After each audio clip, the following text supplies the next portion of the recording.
Hello, everyone, and we are live here on the Monster Report Live. Good to have you as part of the conversation. It's been a few since we've had a live stream, but I'm glad you're here. And like always, like, subscribe, comment, all of those great things. Hit that notification bell. That's all out of the way. Shameless promotion, but we are on the Monster Report, just north of 91,000 subscribers. So thank you so much to all our supporters out there, all of you who've subscribed and views. You're supporting this channel and all things kaiju related. And of course, I love to bring in kaiju content creators. But today, my creators and I are going to center on and focus on a discussion about a particular topic, and it is one that's near and dear to my heart, and I know theirs as well, is Ultraman Towards the Future, which is more of an obscure Ultraman, if you will, if you're an Ultraman fan, because this one was not even produced in Japan. This one was produced in Australia, and so we'll get into the topics of conversation. We want you to join in on the chat here, and we'll kind of see what these gentlemen have to offer towards the conversation of Ultraman Towards the Future, or Ultraman the Great, if that's how you know it. We have Mr. Chris Eaton and Kevin Derendorf here. Good to have you, gentlemen. How's it going, man? Howdy. All right, thank you so much. A quick introduction of our guests. Chris has been on the show before, so I'll start with him. Co-host, I guess you will, with on the Kaiju Kingdom yes. podcast. With Jessica Sang, my wonderful partner. Yep, excellent. Kevin Derendorf, first time on the Monster Report. Glad to have you. I just know Kevin is a wealth of knowledge, and every time I talk to people, they're like, why haven't you had Kevin on your show? And I'm like, we've kind of talked about it, and now it's like, we're going to pick this topic, and we're going to go with it. So thank you so much. Kevin is also the blogger for Mazer Patrol, and I know you can search on Mazer Patrol. I think it's WordPress.com, correct? Yep, exactly. Yep, and also the author of Kaiju, I think it's Kaiju for Hipsters, correct? Yes. Yes, Kaiju for Hipsters, the book that you can find. I know it's on, Amazon you can find that book? Yeah, that's the best place to get it. All right, excellent. And taking Ultraman the Great, Ultraman Towards the Future, they had that short-lived series and a few toys that they put out, and this may have been part of your guys' childhood too. Excellent. And so that's why I wanted to bring you on, whether it was part of your childhood or you discovered it later in life. Kevin, why don't we start with you, since you're the noob here. Was your first exposure to it when you were younger, or did you find out about it later? I found out about it kind of in real time, but in an awkward way, because I didn't see the show. I saw the Harvey Comics release. So it was very compressed, because it was the whole series plus the sequel in like 3 issues, written by none other than Dwayne McDuffie, which was like wild. Yeah, so I had a very like compressed mental image of what the show was, but it had all the monsters from the series kind of showing up, very, very short snippets. And then I saw the series much later on bootleg DVDs, basically. Yeah, it was very hard to find for a long time there. You had some VHS. I think it was also on Laserdisc. Other than that, if you caught it on TV, but it was just kind of hard and difficult to find. Like you said, bootlegs, right? Yeah. Well, LA Hero released the whole series on VHS in the States, but it was 1 episode per tape. And if you're paying $15 for a tape, and like in my case, I was 8, so that's really expensive. So that was just kind of like out of my price range at the time. That's right. Especially when there were so many Godzilla VHSs that you were probably collecting on and all exactly. that. So yeah, I was saving my pennies and nickels and dollars for that and for comics and everything else. But yeah, Chris, what was your first experience with Ultraman Towards the Future? I was getting ready for my first day. I believe it was 2nd grade. And we out here in LA, we have KDOCP, which was the longest time. I think it was like the local like UHF channel before it got bought out by Paramount. And they had a weekday morning block, And around late August is when they start, pushing the coming, starting soon, new shows, new fall season. Saw this wonderful promo. It was just one scene after another of monsters just destroying stuff, and then there was the shot of Ultraman and Gudis from the beginning standing off, and it just said Ultraman Sundays at 9:30, and my brain just exploded because I knew who Ultraman was, but 8-year-old me in 1992, there was nothing to get. I had, my dad had a few friends that owned comic book stores, so they would get a couple of magazines and stuff, and they would have Ultraman related stuff in it. But beyond that, that was it. So this was oh my God, this is the first time I get to see Ultraman. And honestly, I feel this is probably the best way for a lot of American fans, especially the ones like us who, I know the original series played, and I know Ultra 7 at the time was being reran late at night on TBS, but my family was poor and we did not have cable. So this was what I had, and I clung to it like a leech onto onto a bigger body, because any port of storm. But after watching the first episode, it was oh my God, I am in love, because this is Ultraman. I'm all in. I am it just captured my imagination in a way that even Godzilla wasn't, hadn't done yet. So that was my start. Yeah, we'll get some chats out of the way here. Get back to Towards the Future again.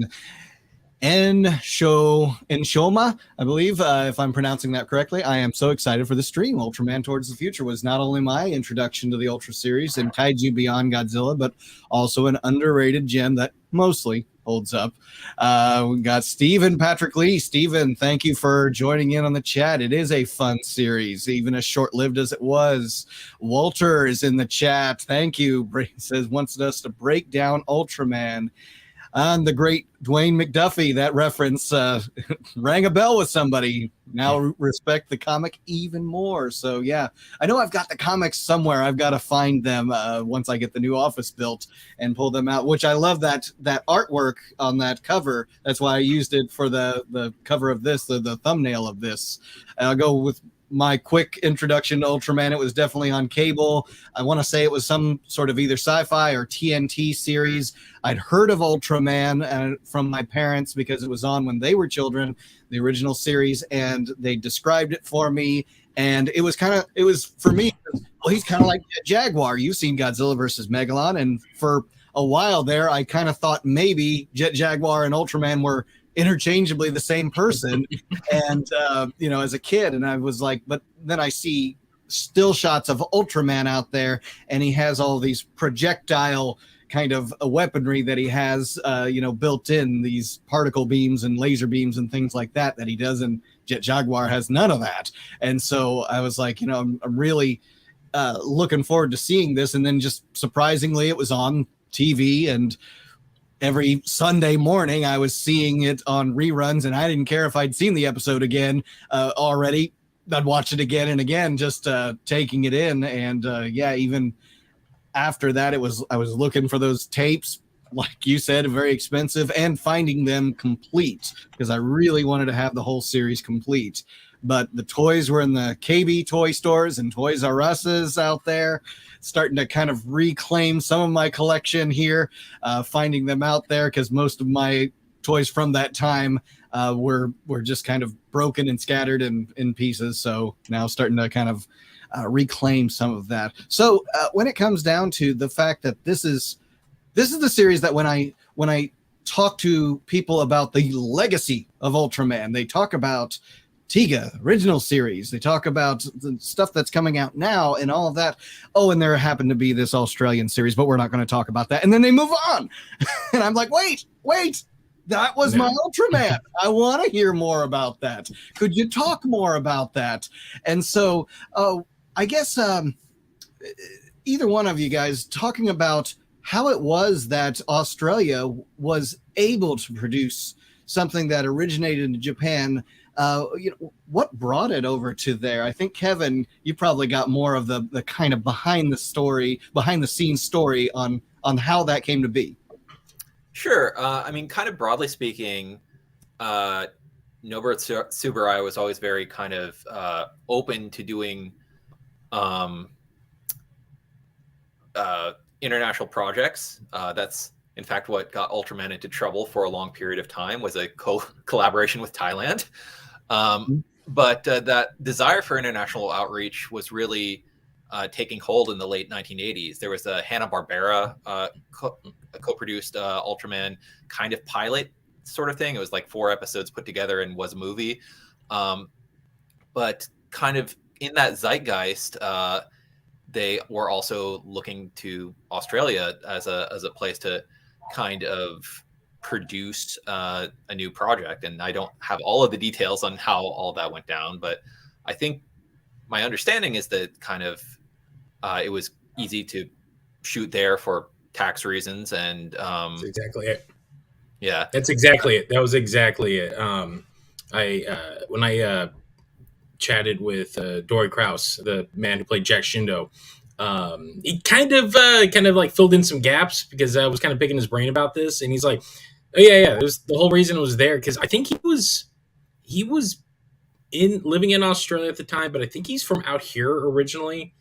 And the call was just for like, we're doing this sci-fi show. It was, I believe, one of the first projects under the newly formed Australian Film Commission. So they took an approach kind of like what Canada does, where, you know, they want to produce stuff in-house. So it's a lot of tax money that's put to the side for, you know, it's to give Australian citizens work, and it's to, you know, build creative projects.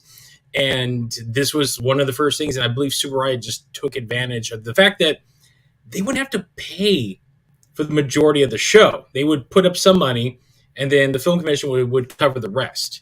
And that's what led to that. And that's ultimately why we're not getting it in the Mill Creek release, because I believe that original incarnation of the Film Commission, from what I was told, no longer exists, but it is a tangled rights issue to get that show released anywhere outside of Japan now, because of that very reason. And as an English language thing, it's a lot easier to market something that's made in English around the world, because it's easier for people to translate from English into whatever language they want to potentially market it in. And for Americans that don't like dubs, it's already tailor-made for them. Mm-hmm. Yeah. And Chris, you've already kind of jumped into the next thing I was going to ask you about. I was going to mention that Chris had the chance to interview and be on a panel at San Diego Comic-Con with Dory Krause, and speak with him and impress some of your other panelists I know who didn't recognize. Hiroshi. Oh, yeah. You want the story real quick? Sure. Lay it on us. Okay. So Comic-Con, first time back, 2 years. Jessica, my wonderful co-host, is the one that puts these panels together. So she reached out to a few folks. Dory, who lives in San Diego, we talked to them about 2 years back, right before the pandemic.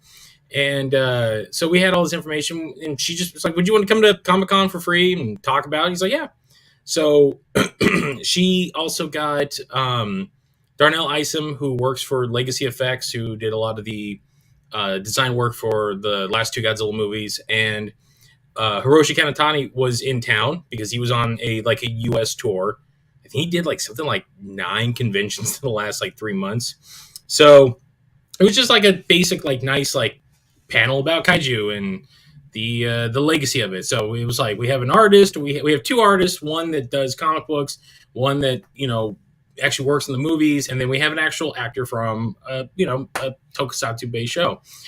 So it's at the San Diego Public Library, which I don't know why Comic-Con throws all the podcast panels over there, but they do. And we showed up. Dory was there already. So I got in, said hi, introduced myself, blah, blah, blah. So we're just waiting. So we're kind of standing around. So Dory's wearing, he looks like he was out in the desert, looking for buried treasure. He had the scarf and everything, this whole get up on. So if you didn't know who he was, you were, it was who? It's just, a dude that's looks like he doesn't want to get any sun right now. So I'm talking to him. Jessica comes in, She says hi. She's getting, Darnell already. And then Hiroshi walks in. And Jessica goes over. She's, oh, hey, come over. And, she's explaining something to Hiroshi. And Dory's like standing right behind him. I'm standing next to Dory. And, Hiroshi turns. She's, oh, that's the other guest. And Hiroshi turns around. And Dory takes off his hat, takes off his scarf. And he's kind of like, gussing up a bit. And Hiroshi's kind of like looking at him. And he's like he knows him. Like, I recognize you. And he's like, hi. He's like, and Dory's like, oh, hi, Dory. He's like, are you? He's like, Ultraman. And all of a sudden, like, the wires got together and the sparkle. He's like, Ultraman, great. He's like, yeah, Ultraman. He lit up like a kid on Christmas, getting like that one gift. I've never seen this man like happier. Like he was flabbergasted. He was like, oh my god. Like, so we go do the panel, and Jessica and I are up on the dais. We have Dory and Hiroshi and his translator are on the table, the panel table, and Dory's like closest to us. Hiroshi's on the other side of him. I'm looking over at the panel while Dory's talking, and Hiroshi's almost like this, like. It was like a small child, like transfixed. Like he did not expect. I think he expects like I'm doing a favor for some friends, but I'm getting to meet Ultraman. I'm getting to meet an Ultraman I probably didn't think I was going to get to meet. So panel wraps up. We're all going back outside. Jessica is like, oh, can you go grab Hiroshi? I asked him. So it's like, yeah. I go in there, and Dory's signing this thing for him, and it's this long, like very long, like wonderful note. And I tap Hiroshi on the shoulder. I'm like, hey, Jessica's looking. He's like, wait a minute. I'm like, I know it's a big deal too. So we go back outside, and he's like, can you take a picture? So we took like 8 pictures, and there's one that I absolutely love. I posted it on our, I think the recap show we did a couple weeks back. So it's on our website if you want to check it out. It is Dory and Hiroshi like shaking hands. Dory's like smiling, but Hiroshi has this childlike glee, or like this is just pure, absolute joy on this man's face. And he was almost skipping when he went back to the convention center because he got to meet Ultraman Great. And he was saying, it's like, it's one of his absolute favorite Ultraman shows. So it was like a beautiful bonus. It was an absolute magical moment. And it was just seeing, this man who loves this stuff to death get to meet this guy who he thought was, he was like, maybe like for a while, like no one, I don't think anybody knew what happened to him. Like he popped up on the radar about 4 years ago. Yeah, 2018.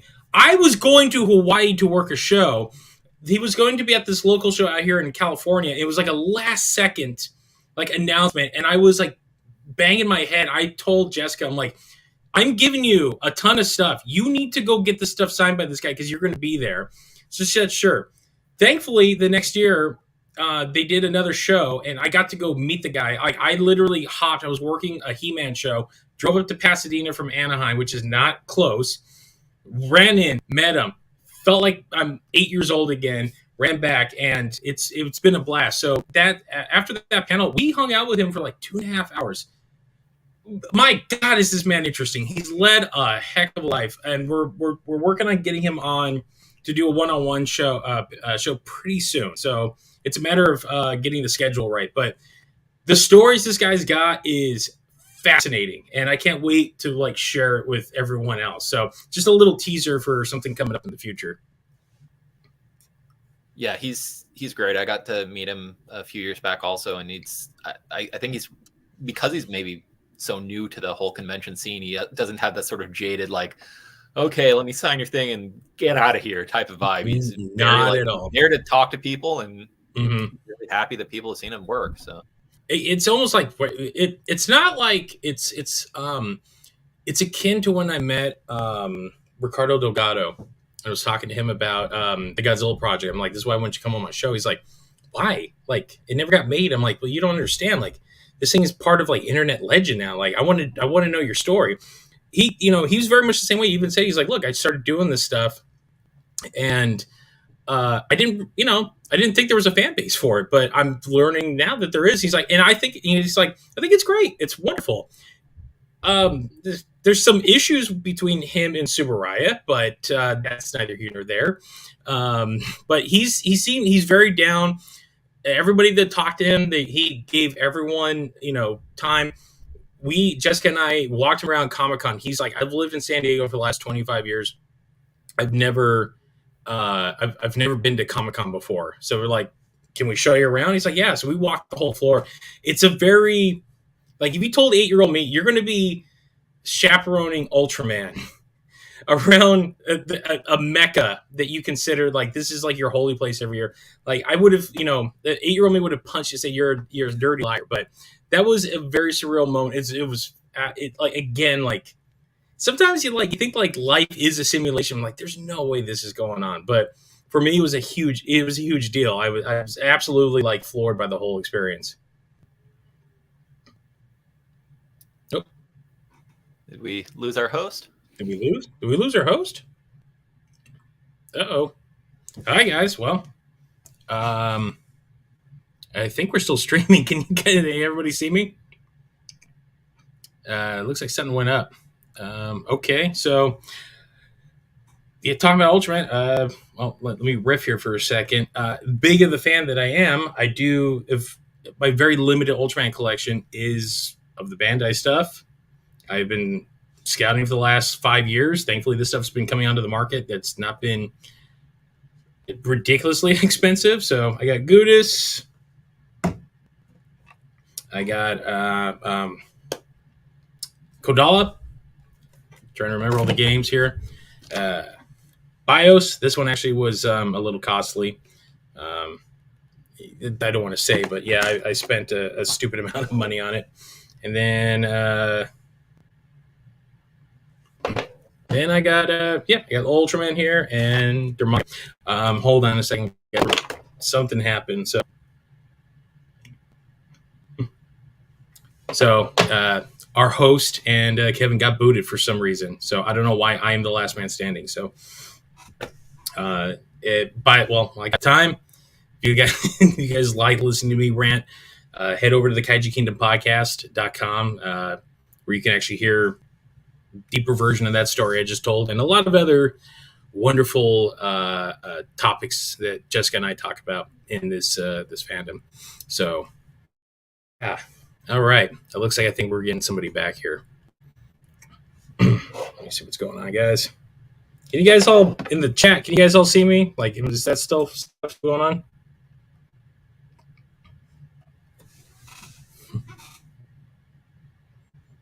I know this is very interesting. Just staring at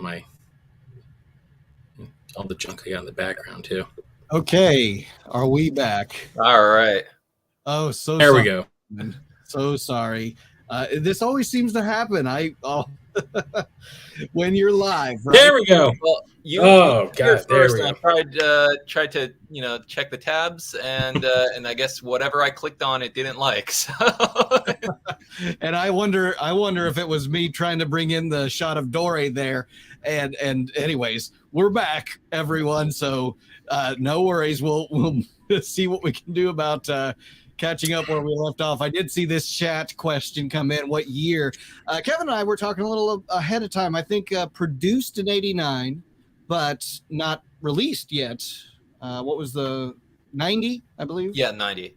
Yeah. Okay. Also, who remembers the Ultraman show that had an Ultraman in a computer program? That I don't remember. I think that's technically that was Gridman. Yeah. Or Superhuman Samurai Cyber Squad out here.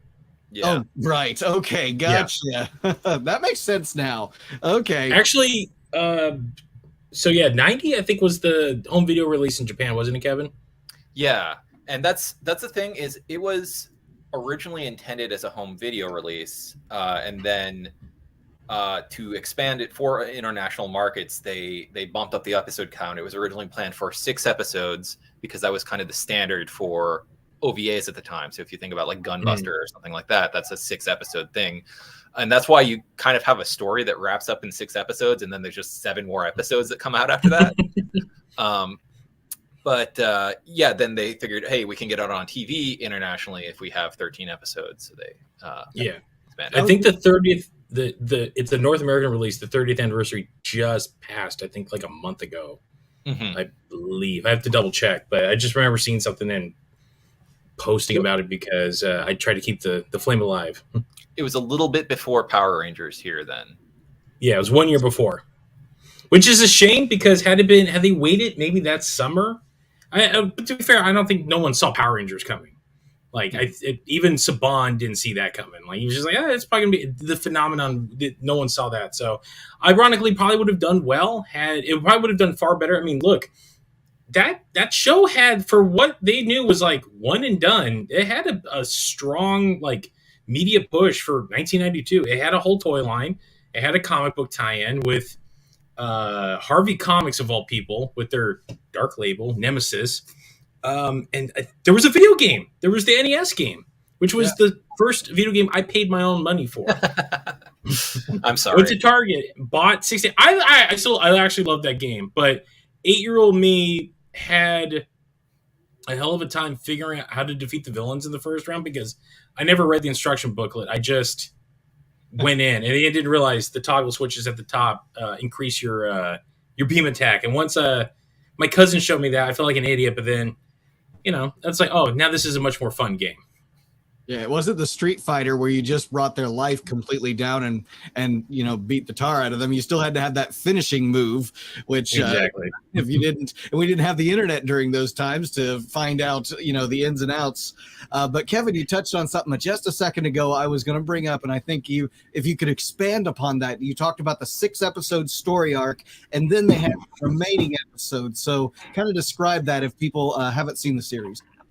Sure. So basically, the gist of the series is the standard Ultraman, but for the first 6 episodes, there is an overarching nemesis. This character, Gudis or Godis, if you're watching the Japanese version, there he is, who's this entity from Mars that infects other creatures and turns them into monsters. So he's kind of like the Yapul in Ultraman Ace.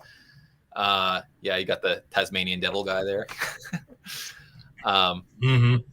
And for those first 6 episodes, it's a recurring thing where this malevolent life form is sending all of these monsters kind of after our heroes, and then he's defeated in episode 6, and after that it kind of pivots and it takes on a more environmental theme where it's a bunch of kind of ecology run amok, or aliens coming to conquer the world because there's too much pollution, or things like that for the remainder of the series.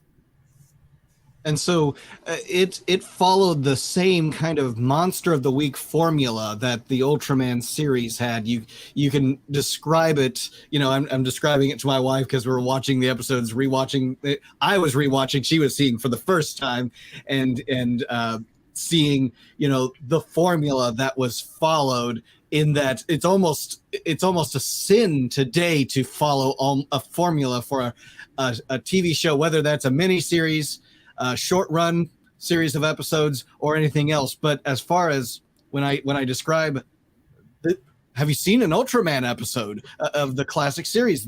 Their formula too, but we don't really worry as kaiju fans about that so much. The formula is there for us. It's a comforting thing, but we're going to see the beat 'em up with the kaiju, the storyline that follows and gets us to the ultimate big battle, which is what we're looking forward to. So do you think that's a fault, either one of you gentlemen, a fault, a good thing, a strength or a weakness, I guess, for this series?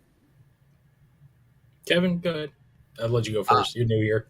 I think that generally speaking, like, Ultraman has been, as a franchise, very consistently sort of Monster of the Week. There's a little bit of serialization that happens here and there, but especially to maintain kind of a friendliness to a newer audience, that you can have everything be a bit self-contained. I think that it handles it kind of perfectly, where you come in and there's a threat that is dealt with in the course of one episode, but you can still see some levels of character growth that, maybe this one character is a little different at the start of this episode versus the end of the episode, and that carries through storyline wise. And that's kind of my favorite, rather than a purely soap opera type of serialization where you can't think of anything as, oh, this is the episode where this happens. It's all long, decompressed storytelling. So I think it works perfectly for this particular series.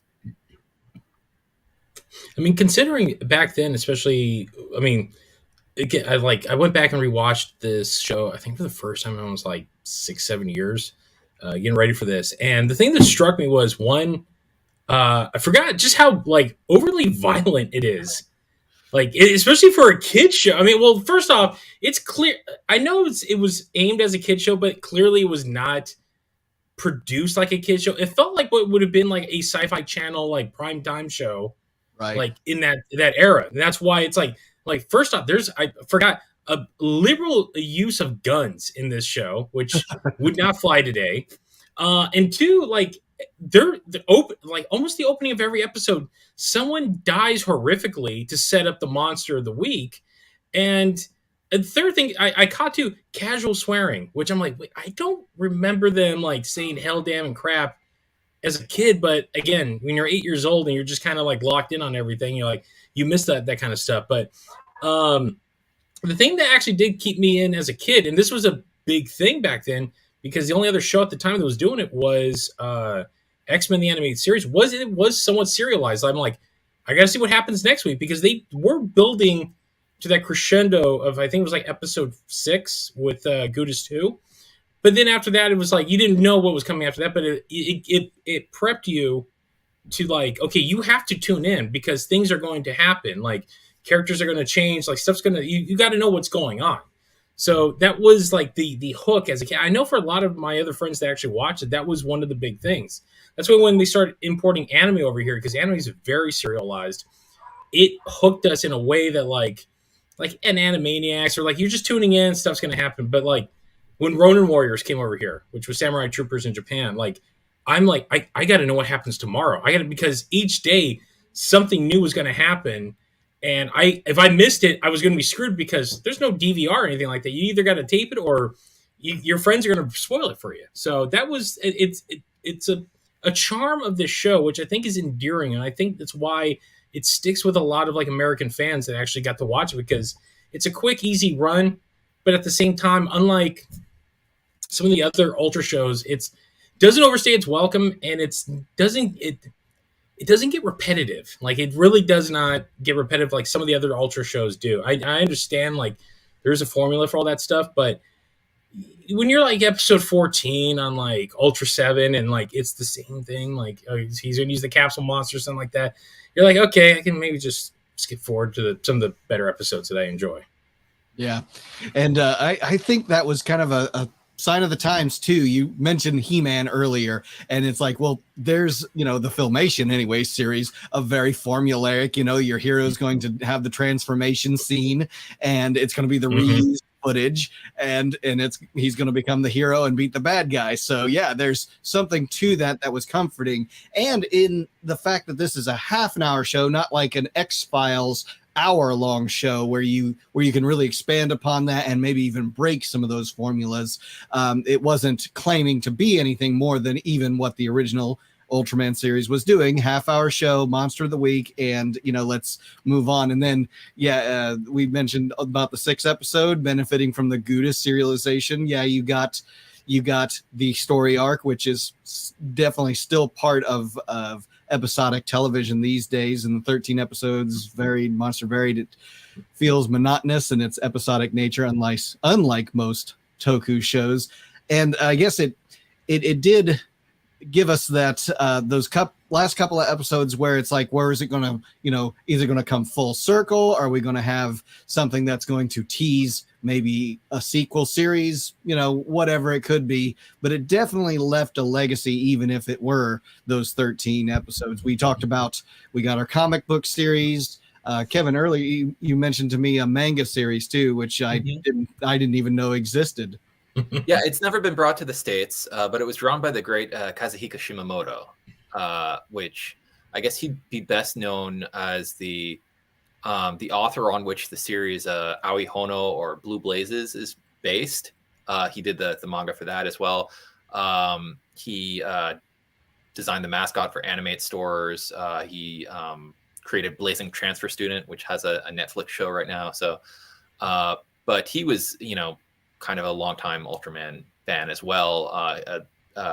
Actually, the writer of Shin Ultraman, Hideaki Anno, was in school with Shimamoto, so they are longtime rival, basically. So going back that far. Gotcha. But all the Ultraman connections coming together for that.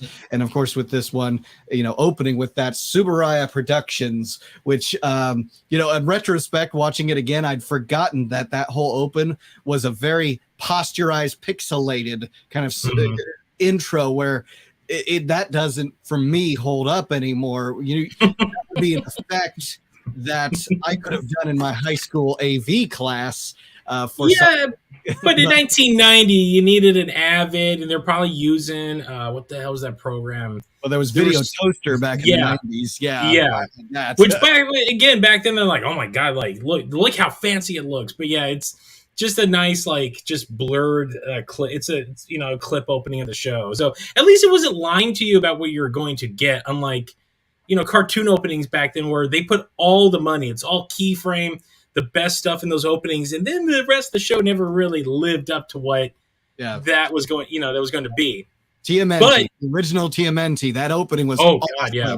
You get into the show and it's a lot of everyone's holding still and the mouths are moving. Thundercats. Thundercats. Yeah. But I'll say this: going back and rewind, I forgot how awesome that opening theme is, because they used a whole orchestra to score this show. And that opening, I'm sitting there watching because they played during a lot of the fight sequences. So when the first episode, when he's fighting Bogan and they're just, that score's blasting, it adds a lot to it. It's almost like a Basil Pallador's kind of score. It's just this big, bombastic, fight score that it's a hero thing too.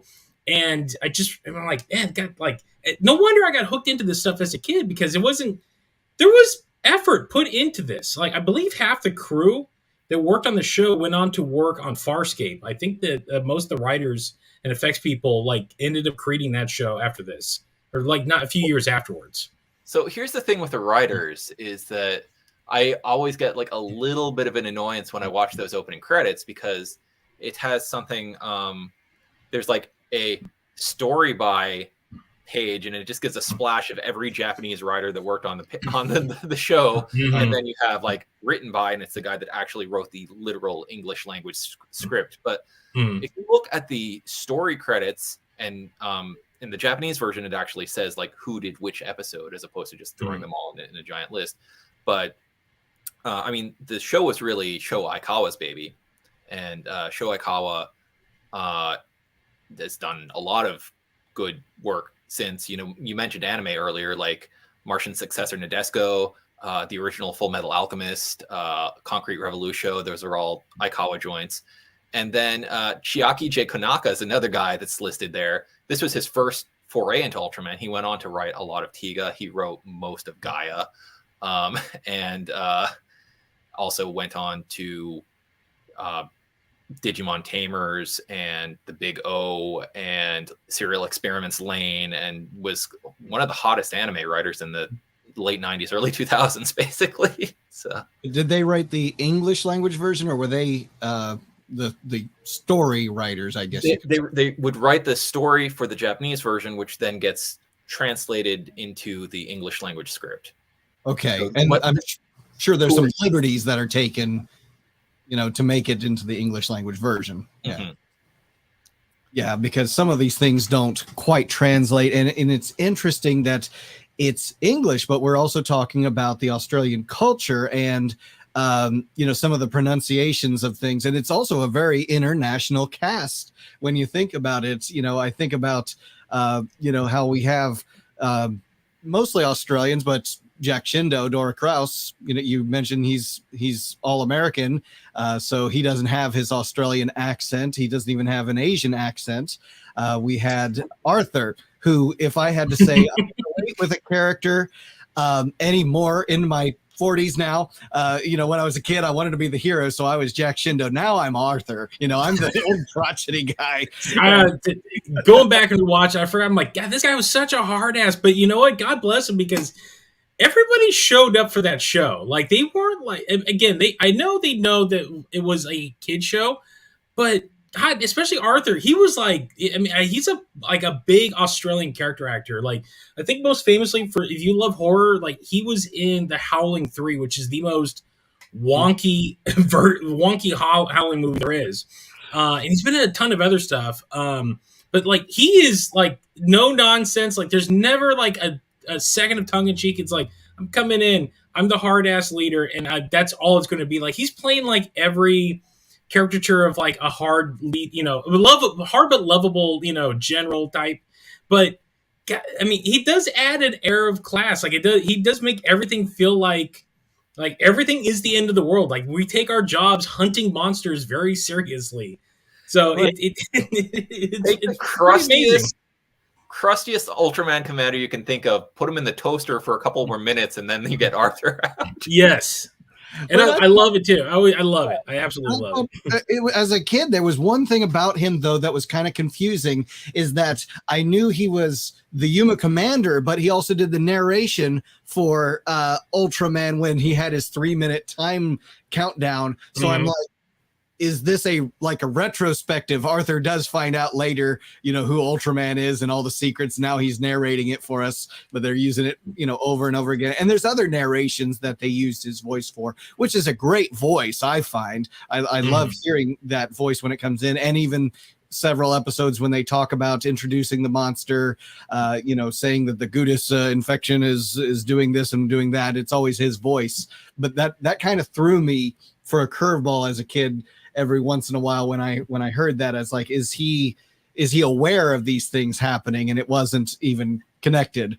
But a great cast, actually. I love each character, and each character brings their own quirks, like the Science Patrol, I'd say. If there's another character you guys want to highlight here, obviously we've talked Arthur, but is there any others that really stick out in your mind? It's got to be Charlie. Charlie. Yeah, he's the best. Yeah, he's this total nerd, but also like a weirdly womanizing character. It's just a very strange combination. Again, all for a kid show too. Like, again, everyone had their it's what I complain about modern kid stuff, especially in the day and age. I think we're all roughly around the same age. So coming up the 80s and 90s, especially starts around the mid 90s. But all the cartoons and all these shows aimed at kids, there was no kids in the shows. It was all adults doing adult stuff. It wasn't I didn't ever see myself in it. You're these are adults doing something to look towards, to look up to. And it made them much better. I think that's why, in general, a lot of these shows have lasted as long as they have, because when you become an adult and you kind of go back and you realize, I'm seeing them through rose-colored lenses, but at the same time, you're it doesn't feel like I'm feeling talked down to, or this is dumbed down because someone had to write thinking like a kid and thinking this is what a kid wants to see. They're just no. It's especially back in the day, a lot of comic book writers were just writing at these animated shows as well. So they're I'm just doing the same thing that, the comic books did. Kids are reading comic books, so why not just do the same thing? And that approach with the show, even more so than a lot of the Japanese, I know the earlier Ultraman shows did not shy away from blood, death, or anything like that, but that's Japan. That's what Japan did. And I'm assuming that a lot of that mentality was brought into, this English language version, but it really did stand out big time when, especially compared to a year later when we had Power Rangers, and it's, a bunch of, kids who are pushing, their early 20s at this point, but they're all it's all written 3 guys who sat in a room kids are dumb. They're just the stupidest dialogue out there.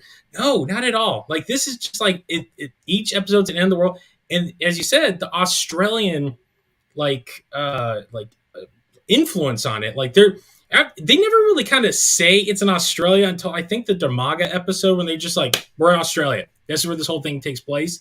and they got like the outback culture in it, and it really starts seeping in because I know the Australians are built very differently from the rest of the world, and there's a lot of that like almost like machismo mentality that is in that show that kind of bleeds into that. I'm assuming that's from the Lost in Translation.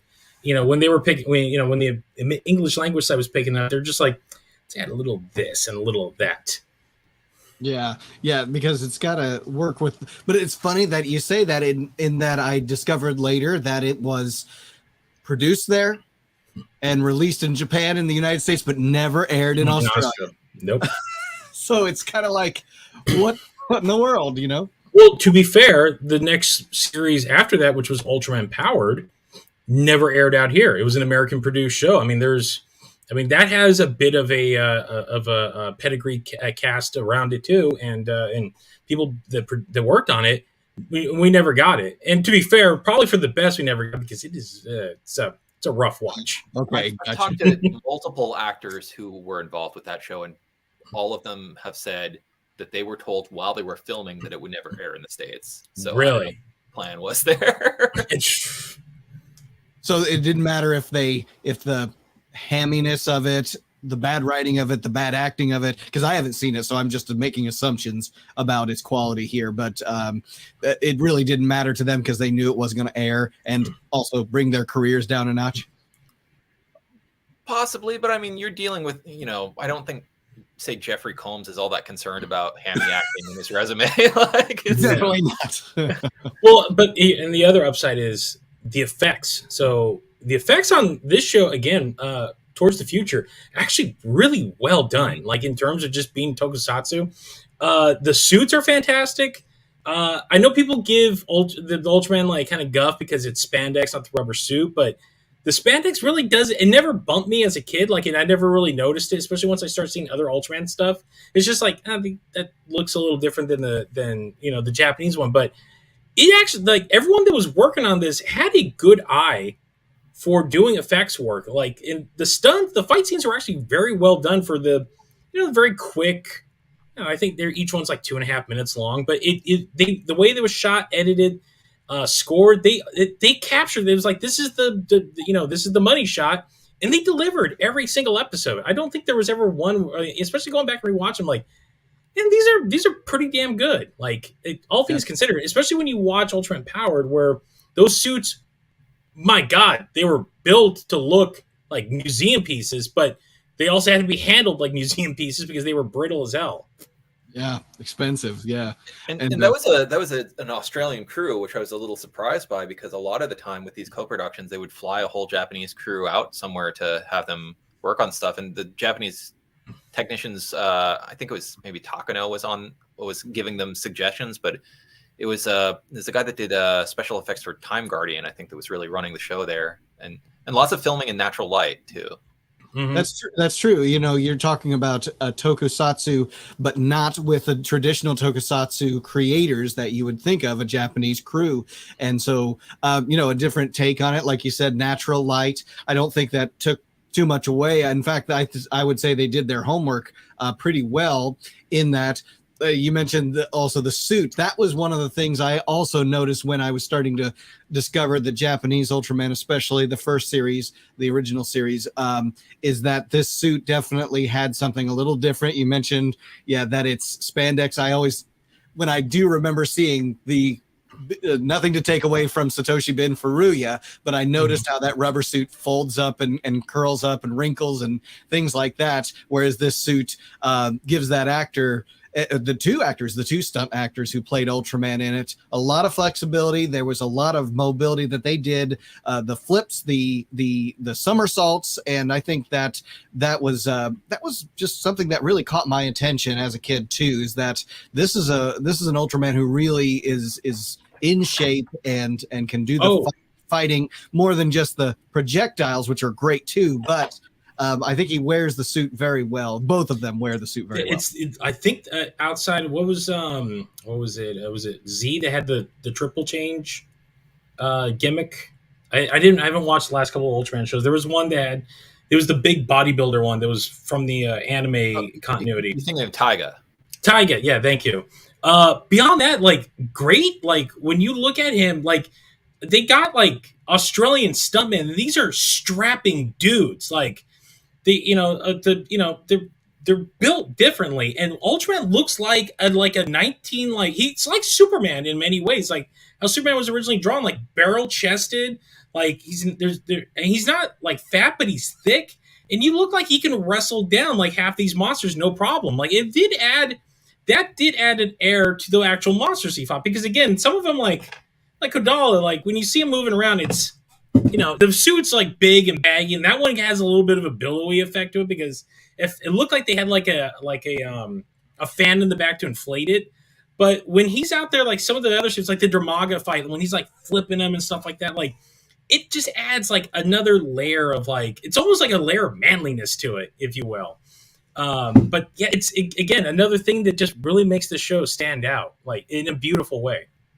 With our last couple of minutes, I definitely want to bring up the kaiju, and I'll go first. And Kevin and Chris, if there's a kaiju that stands out to you, that you specifically always kind of find yourself rewatching that episode, specifically because of the kaiju, I'll give you a minute to think about that. For me, it was the Garukadon, because that was the first toy that I ever got, and so he always reminded me a bit of later, because this Mortal Kombat came out later, and we had Goro, the four arms, and so he kind of always had that look to him. And so I always just loved there was a kid in that episode. And so relating with the kid and the connection he would have to the monster and all of that, that was one of my favorite episodes kind of growing up. And of course, one of my favorite kaijus. It always just hits something. Well, obviously the Gudis is awesome. I also love the Killazy, or Shillazy, I think they call him in translation and all that. But Kevin, one of the kaijus you want to highlight?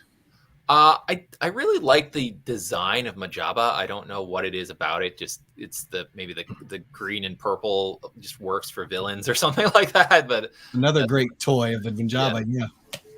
Yeah. I don't think that the design is amazing, but I think that the episode with BIOS is also really really neat. So again, the idea of it's a plant cyborg, like. Again, a very interesting. Again, you're right. Not the best episode, but the once it becomes like the giant monster, it's a wild concept. I mean, even in terms of like Ultraman stuff, just like like a weird again, a plant cyborg. Like that's a nutty concept in of itself. I think the short form really helps out that every episode really does stand out. I feel the same way about like. The recent Gridman anime, where like every episode you can recall instantly, whereas if you're like talking about Ultraman Ace, like there's the episodes that stand out, and then there's the ones that like, which one was that? So yeah, absolutely. Chris, which one were you going to highlight? For me, there was three. Bogan always stood out to me. I had that toy as a kid. I loved it. Not realizing that it was kind of a riff on Kevin. If you could help me here, because my Ultraman knowledge is gets a little wonky. What's the one that has the head on the bottom and the top? Twin Tail. Yeah, Twin Tail. Like it looked like it very much like it was like their take on Twin Tail. Like, and now it kind of had like a cool name, Bogan, which I then learned later on. Like that's like a weird Australian slang term for like I think it's their redneck or something like that. So.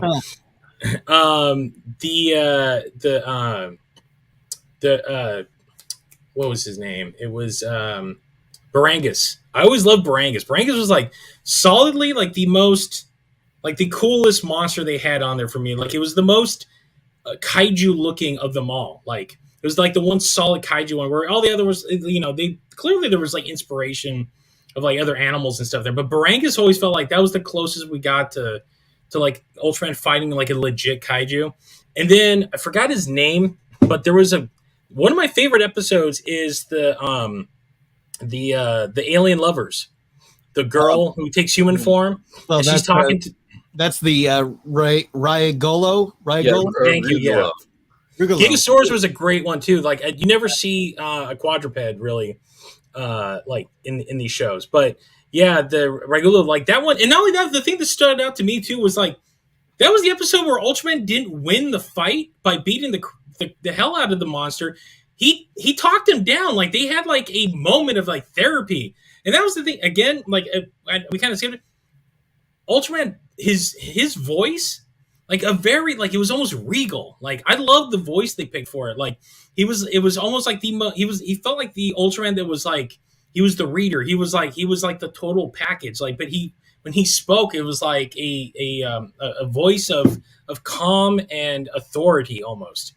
And him like just two monsters, two aliens, one dude bickering because he's jealous of his girlfriend, and then Ultraman's like just talking him down. He's like, just tell her you love her. That's all you need to do. Like he's giving out love advice. I thought it was a fantastic episode. And it was like a great way to like do something outside of the norm as well. So those are the three for me that really stood out.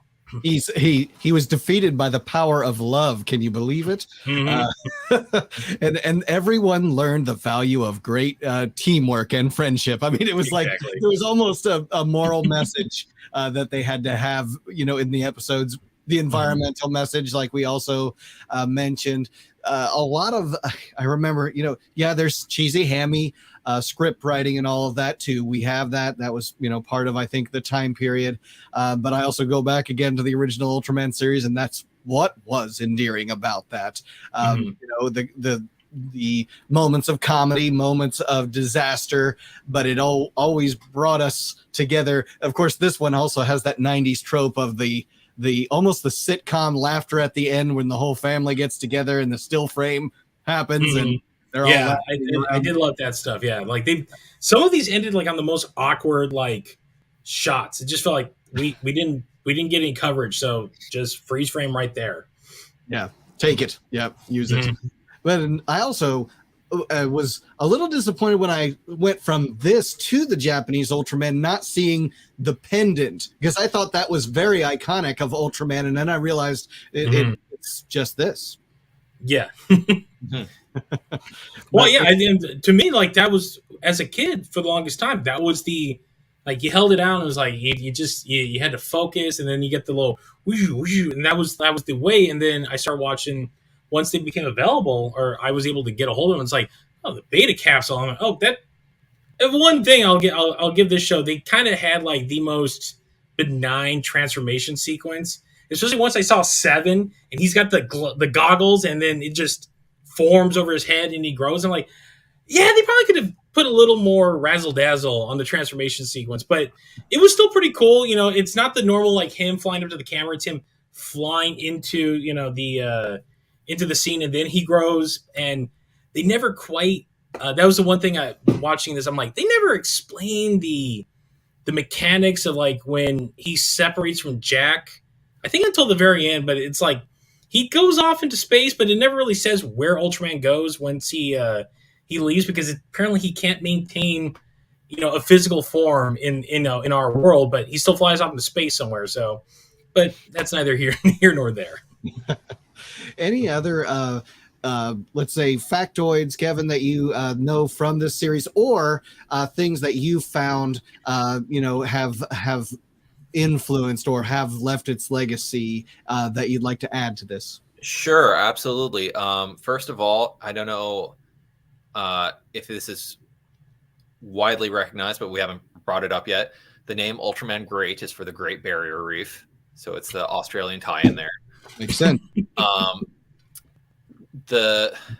We mentioned the Ultraman comics there. That actually had an Ultraman fight against an evil Ultraman who was blue. That was the first time we had a blue Ultra character. That was the second series too, because there was the first one, which was the recap of the show, and then the second one, which was going in its own direction. Like he had a new, like Jack Shindo dies in like the first like 4 pages, and then they give Great's host he becomes like this attached to this older guy who's on crutches. And it's a Japanese guy, and a lot of it's set in Japan, which was interesting as a choice. And it's kind of maybe implying that guy is Hayata with amnesia, which I also can't fully understand. There was talk about extending Ultraman Towards the Future for another season, and going to Japan was part of that, but I don't know if any of that crossed over into those comics or if it was just purely coincidence, because I have to assume it's purely coincidence, because I doubt Archie Comics, at the time they're just like, this is I'm assuming much like many books in the 90s when it's a licensed book, it's like we got a little free reign. So it felt like they had someone who knew something about Ultraman writing it.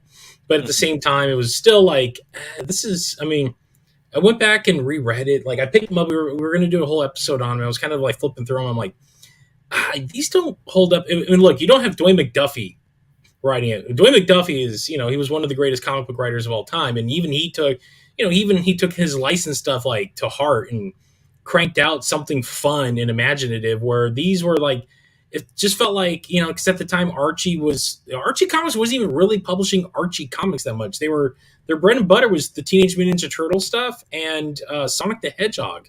So it felt like that this was like, we're doing something darker and more, you know, more sinister at the time, because I think Image had just launched. And I just remember it like that first that new series had the foil cover. It was a big deal. And then it just fizzled and died. You know, again, at the time, my dad had two friends that owned comic book stores. And I was just like, is there a new Ultraman? And I remember my dad's friend telling me, he's like, no one wanted that book, man. They're not doing it anymore. Like, oh, like 9-year-old me is very disappointed. Yeah. Okay, Raph, I see your comment there. I can't speak about unused kaiju that come to mind, but for Ultraman himself, there was a design that was done by Tol Narita, and they didn't go with this design because they'd have to give Tol Narita a certain number of royalties for it. But it looks kind of like a standard Ultraman, but instead of silver and red, it's gold and black, and he doesn't have a color timer. And I don't want to spoil Shin Ultraman for anybody, but that was revisited, shall we say, recently. So the ongoing legacy of this unused concept from Ultraman Towards the Future has carried on to our current hot blockbuster Ultraman projects. Yeah. One day when that comes out, so we can get the chance to chat about that after we all get the chance to see it. Real quick, Kevin, you might know this. The monsters, the kaiju, I believe, were designed in Japan, right? That was all done in house at Tsuburaya. Yeah, I believe so. Yeah, and oh god, who was it? Who designed Batra? Oh, I'm blanking on the top of my. Yeah, I just remember, like, I was doing a little research. I just remember the thing that popped out to me was the guy that ended up designing all this. This was like his first project, and he immediately went to Toho, and they put him on Mothra versus Bagan, and he ended up like doing the initial design for Bagan as well, the one that everyone kind of knows. Okay, because I know Shinji Nishikawa has done some stuff for that, and there's a whole thing about Kilazi or Shirley, whichever pronunciation you want to use for that one, and that kind of maybe being a repurposed Bagan design. Which I haven't seen anything official. You know who also looks like a repurposed Bagan design is Zebacon, the elephant-looking thing that he fights. Like he looks like the second form Bagan from the original Godzilla vs. Bagan. Like how those two put together, yeah, that feels all okay. So yeah, I just put those two together. I'm like, oh, things make a little more sense now. Take it a little from over here and a little from over there. Yeah, pretty much. Very Tsuburaya, right? So. Yeah. Toho and Tsuburaya were still somewhat tight at that point in time. They hadn't completely gone their separate ways yet. And this definitely has left its legacy. You know, it's unfortunate we don't have it in a very good form to be able to see. You know, in a Blu-ray form. I don't know, maybe it's out there that we can find. It's probably like I'm finding it. It's just out there to download in whatever form you can find it in. And I even think you mentioned the rights disputes between Tsuburaya and these things. Is this one in a limbo kind of state, or where worldwide? Worldwide, but in Japan, Tsuburaya actually did put this out on Blu-ray in Japan. Like, and I think it's region free. I know that you can buy it. Japan is the same region for Blu-ray as the U.S. So okay, so they'll play over here. Imported, it's just expensive. Oh my god, for 13, it's like almost $200. There've been times I've been like, I'm gonna buy, like, I don't know if I can just justify it. They're all up on. There was a point they were on. They were streaming on Netflix about like 8 years ago. They were. And I do think remember yeah, that. because that's And when that was revisited for the first time in like years. With that, I'm like, oh my god, this is on here. and I So I'm remember just- they even had the commercial bumps. Yes, Netflix. yes. And I was like, whoa. I'm like, cool. This is because you don't see those. And even those were for us part of the show, like the Yeah. cartoons. And now were- back like- to Ultraman. Like Very it's just this- jarring every time. yeah. It's We- like if you're watching like I don't know Deep Space Nine, and then there's like a cartoon voice like, and now back to Star Trek. Like Yeah, like very. It was the last remnants of that that break that the 80s cartoons would do. Like Transformers was very big on that. Like Transformers will return after these messages. Like, and then it's like that was the thing about Shout Factory when they put those out. They left all the bumpers in, so when they goes to break, you're like, we now return to the Transformers. And you get that like 7 or 8 times in the one episode you're watching. There's a point where you're like, I almost wish there was an option that they didn't have these in here because it does throw off the pacing of everything. Oh yeah, and I remember at least 80s, 90s. It was mostly for the children's content because they couldn't usually differentiate between the content and the commercials, and so that's why you didn't want them to think that that the cartoon commercials that were also there was not part of the show, and that they're not subliminally. So it tells the children, hey, you're now going to commercials. Go ahead and ignore this, which they didn't. Again, just bad. Like not there's it's not giving kids enough credit. Like most kids were smart enough to differentiate when it went to commercial, when it came back. Like the shows do give you those cues, like with the act break, and they kind of fade out. It's like everyone knew.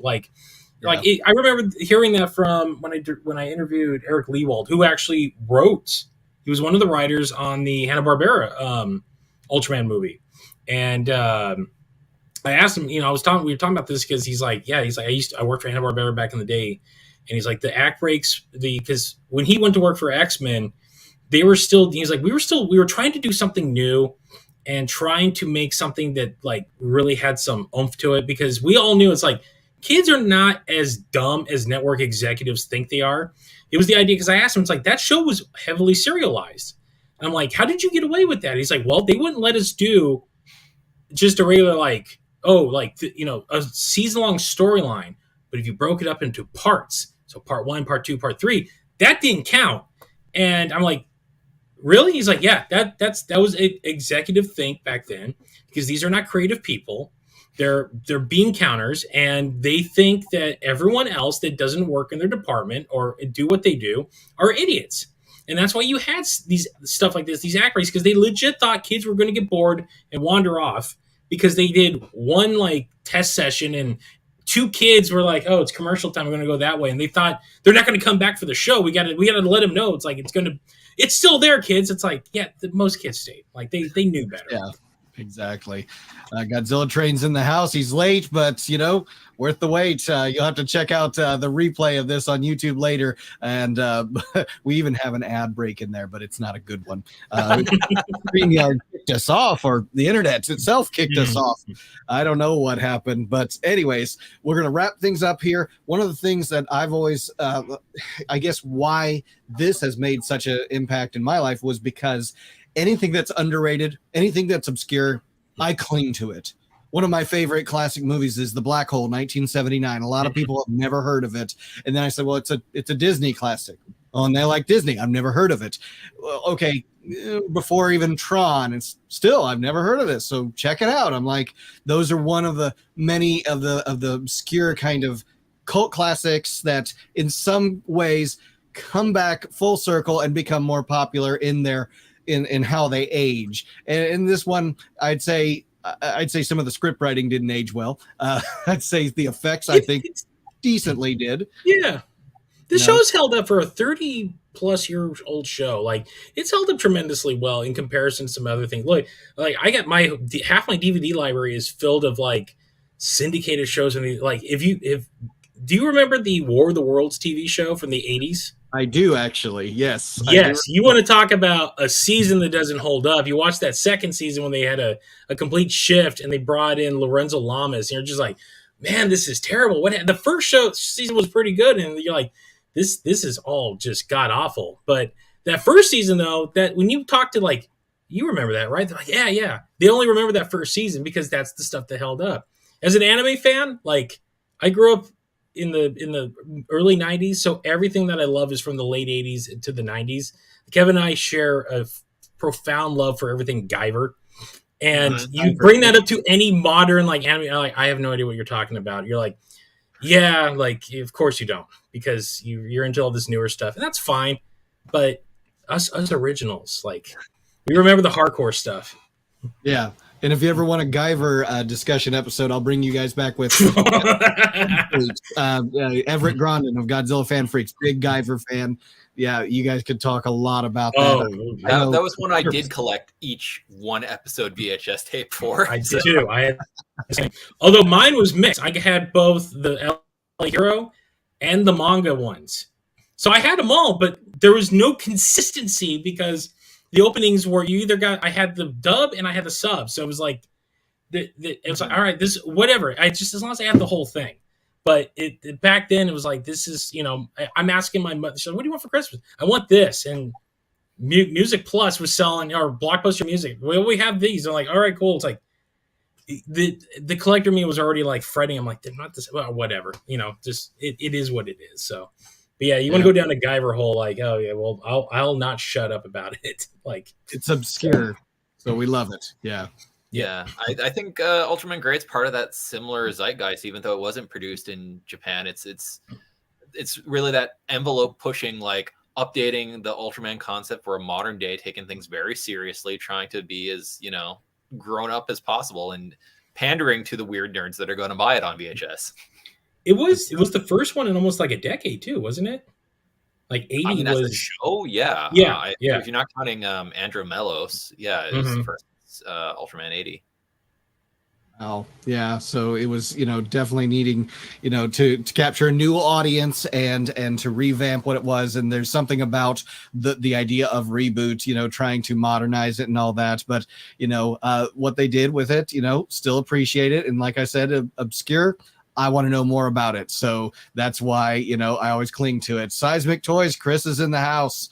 Good to see you, talking Ultraman, and check out his site. Speaking of sites and plugs, I want to make sure you guys, while we're closing up here, get the chance to plug any social sites, websites, podcasts, all of that.